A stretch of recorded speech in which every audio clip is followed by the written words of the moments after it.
결론적으로 말씀드리면 한마디로 만약 이런 사건이 외국에서 벌어졌으면 수천억의 배상이거나 신문 방송사 중에 누가 문을 닫거나 아니면 방송사 책임자들이 다 사퇴했을 겁니다. 방통위원장님, 네. 고생이 많으십니다. 많은 위원님들이 앞에서 질의를 했습니다만은 저는 중복되지 않는 선에 간단하게 질의를 할까 합니다. 뉴스타파 신앙님 김만배 관련 이야기입니다.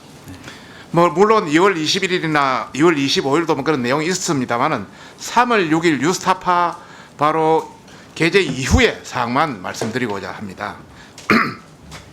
뉴스타파가 2022년 3월 6일 밤 9시 22분에 처음으로 기사를 올립니다.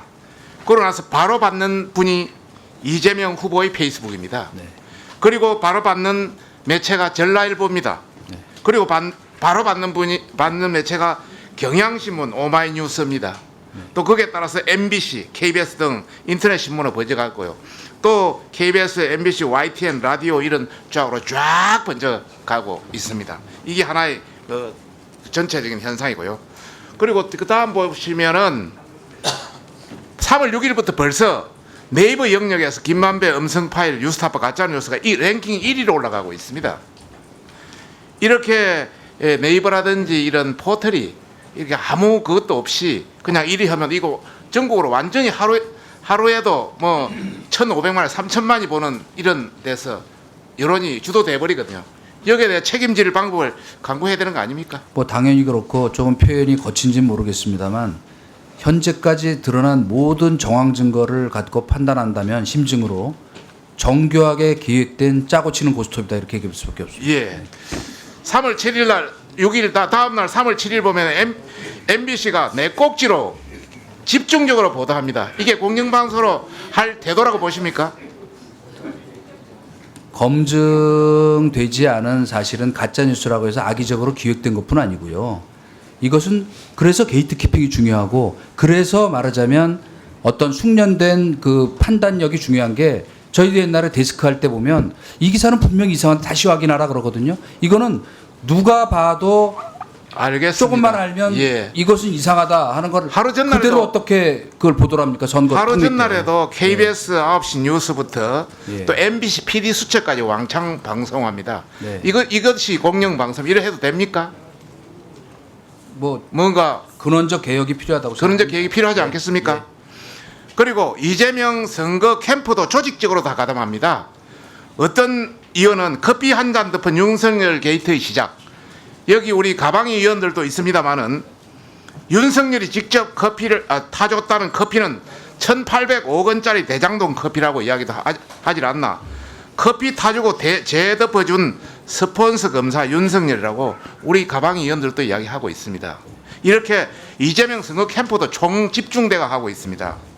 또 대선 하루 전날에는 이재명 후보가 475만 명의 선거 운동 문자 보냅니다. 이 혹시 선거법 위반 아닙니까?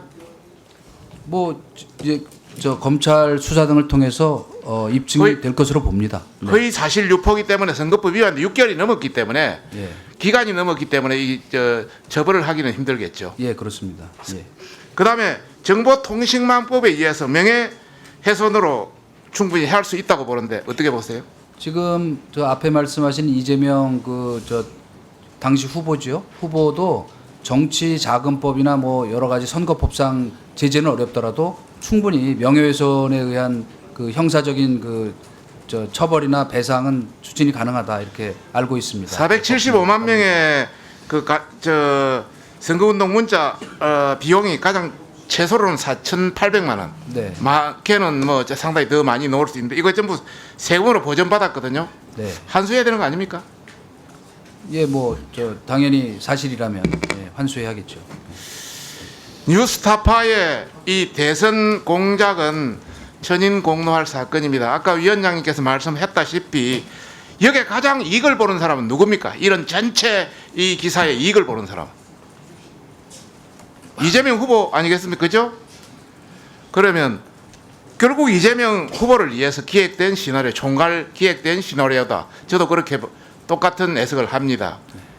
이해하시죠? 예, 저는 사실은 그거 못지않게 더 큰 후유증은 그 당시에도 그랬고 지금 조사에도 뭐 한 30% 40% 정도는 그걸 사실이라고 아직도 믿지 않을까. 철저한- 그것이 더 큰 후유증이다. 예. 가짜 뉴스에. 철저한 규명과 수사가 필요하다 보는데 예.